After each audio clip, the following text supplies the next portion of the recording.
I was standing on my porch, coffee still steaming in my hand when I saw it, an envelope with the HOA's bold logo plastered across the front. My stomach dropped before I even tore it open. The words inside made my blood boil. Remove your boat immediately or face daily fines. My boat. The very boat I had poured my weekends into fixing, sanding, painting, polishing until it gleamed under the sun. My pride and joy, docked neatly at the lake I'd cherished since childhood, suddenly declared a violation. My hands trembled as I read the threats of penalties, hearings, further action. I could almost hear Karen, the smug HOA president, cackling at the thought of stripping me of something I loved. For a moment, I felt powerless, humiliated, cornered like some criminal over a harmless boat. But as the anger settled, a quiet grin began to spread across my face. They had no idea. They thought they could push me around, but the truth was darker, sharper, and far more satisfying than they could imagine. You see, the very lake they wanted to control didn't belong to them. It belonged to me. Before we dive in, let me ask you this. Have you ever been bullied, threatened, or made to feel powerless by someone who thought they had all the authority? Maybe it was a boss, a neighbor, or even a so-called community leader. Well, today, I'm about to take you through a story that proves standing up for yourself isn't just satisfying, it's downright exhilarating. If you've ever dreamed of watching a bully get their comeuppance, make sure you hit that like button right now, subscribe, and turn on notifications, because what happened next will leave you speechless. From the moment the HOA demanded I move my boat, to the shocking revelation that I actually own the entire lake, this story is full of betrayal, frustration, and moments that will make your heart race.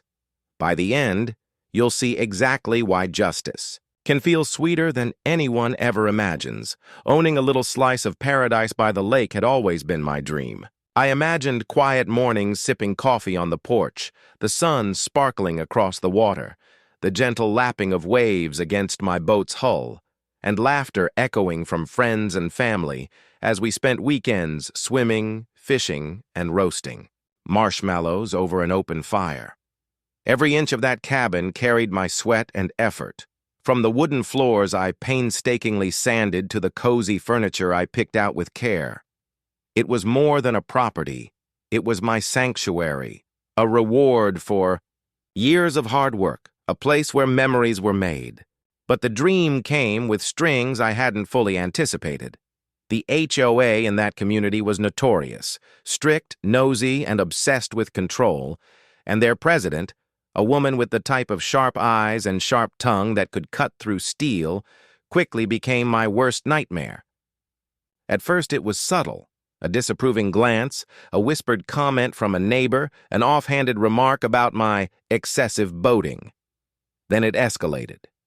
One afternoon, as I was securing my boat, Karen herself appeared, clipboard in hand, voice dripping with authority and disdain, demanding to know why I dared park my boat where it didn't belong. Neighbors gathered, whispering behind hands, their expressions a mix of curiosity and judgment. My heart pounded, my hands tightened on the railing, but I forced myself to stay calm, to smile politely, nod, and offer excuses that felt meaningless even as I said them. A creeping sense of being cornered settled in, yet underneath it all, a spark of determination ignited. I refused to be intimidated in the place I had worked so hard to call home. The harassment from the HOA didn't stop with that first threatening letter. It only escalated. Within days, more envelopes arrived, each one more aggressive than the last, full of fines, warnings, and veiled threats about further action if I didn't comply. My mailbox became a source of anxiety. Every rustle of paper made my stomach tighten and my pulse race. Then came the personal confrontations. Karen, the HOA president, appeared at my cabin one humid afternoon, clipboard in hand, her heels clicking, sharply on the wooden dock as if marking her authority. "You can't park that boat here," she said, her voice dripping with smug superiority, eyes scanning the lake as though she could rewrite the rules simply by will. Neighbors peeked through. Windows and over fences, their whispers following me wherever I went. Some skeptical, some judgmental, as if I were guilty of some secret crime. Every friendly nod I once received now felt strained, and every glance carried suspicion. I felt trapped, powerless, humiliated, like my sanctuary had become a stage for ridicule. My hands shook when I tried to respond calmly, my voice tightening, as anger built behind every polite phrase. I questioned myself, wondering if maybe I had overlooked some hidden rule, some loophole Karen could exploit. But the more I searched, the clearer it became. Her actions were arbitrary, selective, and unjust. She and the board treated me differently from everyone else in the neighborhood, scrutinizing every detail, while others got away with far more. The unfairness gnawed at me, fueling a boiling mix of frustration and determination. Each new letter, each condescending glance, each whispered comment added weight to the pressure cooker inside me. I felt as if the lake itself was closing in, the water reflecting not just my boat but my growing fury and the mounting stakes. The question that consumed me was no longer if I could fight back, but when and how. Because one thing had become painfully clear. If I didn't stand my ground, I would lose more than a boat. I would lose my sense of justice, my pride, and the sanctuary I had worked so hard to build. Late one night, as I sat at the kitchen table surrounded by the mounting stack of HOA letters, I decided to dig deeper into the property records, determined to uncover any detail that might explain their relentless harassment. My fingers trembled slightly as I scrolled through pages of legal documents, deeds, and old survey maps, expecting nothing more than confirmation of their authority. And then, it hit me. A clause I had never noticed before, buried in the original deed for my property.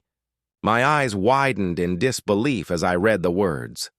Not only did I own my cabin and the surrounding land, but I also held the legal rights to the entire lake that stretched beyond the docks, the water they had been policing, the very lake they claimed I had no right to use. My heart pounded, shock slowly morphing into exhilaration. A grin spread across my face, a mix of disbelief and a growing sense of power I had never felt before. The unfairness and intimidation that had consumed me for weeks suddenly seemed laughable. The tables could now be turned. I spent hours planning my next move, mapping out the perfect moment to reveal this truth, ensuring that every word, every document, every piece of evidence would hit with maximum impact. I reached out to a trusted lawyer, explaining the situation in detail. Together, we went over every clause, every precedent, every potential loophole that Karen and the HOA could exploit, and we fortified our case until it was airtight. The anticipation was intoxicating.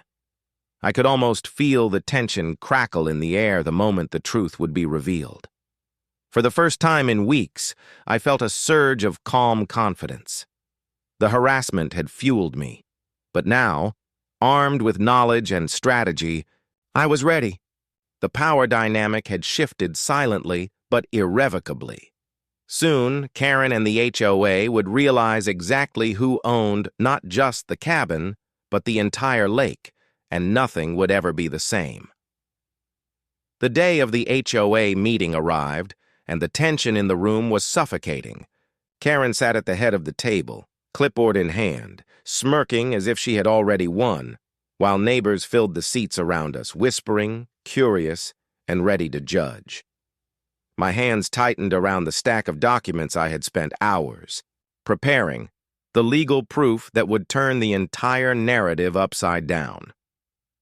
As the meeting began, Karen launched into her usual tirade, her voice sharp, accusatory, dripping with self-assured authority. "Your boat violates community rules, and you will remove it immediately." I let her words hang in the air for a moment, letting the room feel the weight of her arrogance. Then I stood, calm but resolute, and laid the documents on the table. "Not only am I allowed to keep my boat," I said, letting my voice echo across the room, "but every single one of you has been using my lake without permission. The deed clearly states that I legally own this entire body of water." A stunned silence fell like a heavy fog. Neighbors froze mid-whisper, jaws dropped, eyes wide, some leaning forward in disbelief.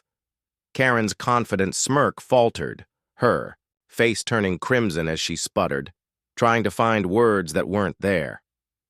I watched as the reality sank in, every sneer, every threat, every whispered comment from the past weeks dissolving in the shock of the truth. The room buzzed with whispers, murmurs of disbelief, and the realization that the power dynamic had shifted irreversibly. For the first time, I felt the sweet rush of vindication washing over me. The intimidation, the harassment, the endless threats, all of it had led to this exact moment. My calm triumph over their arrogance, my boat safe, my lake mine, and Karen utterly powerless. With the documents laid bare and the truth undeniable, the atmosphere in the room shifted completely. Karen, once so confident and commanding, sat frozen, her words gone, her authority shattered. The HOA board had no choice. They were powerless, their threats meaningless against the legal reality I now held in my hands. One by one, neighbors turned to me, their expressions shifting from curiosity and skepticism to respect, even admiration. The whispers that had once felt like daggers now carried a different weight, acknowledgement of what I had endured and how I had stood my ground. I could finally feel the tension drain from my shoulders, replaced by a deep, liberating sense of vindication. Every moment of fear, frustration, and sleepless nights poured into a single triumphant wave of relief. Walking back to my boat later that afternoon, the sunlight glinting off the water, I ran my hand along its polished surface, savoring the reality that the lake they had tried to control was mine all along. It wasn't just a personal victory. It was a public affirmation of justice. Karen's smirk was gone, replaced by stunned silence, and the community now understood who truly had the right to this serene stretch of water. For the first time in weeks, I allowed myself to smile freely, laugh quietly to myself, and breathe deeply. The harassment, the intimidation, and the endless stress had all led to this sweet, satisfying moment. The lake was mine, my boat was safe, and the balance of power had finally shifted in my favor. Looking back on everything that happened, one thing becomes crystal clear. Standing your ground and knowing your rights isn't just important, it can completely change the outcome when someone tries to bully or intimidate you. The HOA thought they had all the power, that they could dictate what I did on my own property and control something as personal as my lake. But doing my homework, researching the deeds, understanding the law, and approaching the situation with calm determination, turned the tables entirely. It's a reminder that knowledge is power, patience is a weapon, and justice doesn't always come quickly. But when it does, it hits with incredible satisfaction. Sometimes the people who try to make you feel small are the very ones who will look foolish when you prove them wrong. If there's one takeaway, it's this. Don't back down. Don't let fear rule your actions, and never underestimate what you're entitled to. If this story gave you chills or made your heart race, go ahead and smash that like button, because stories like these deserve to be shared. I want to hear from you. Tell me in the comments what you would have done if you found out you legally owned an entire lake that people had been trying to control.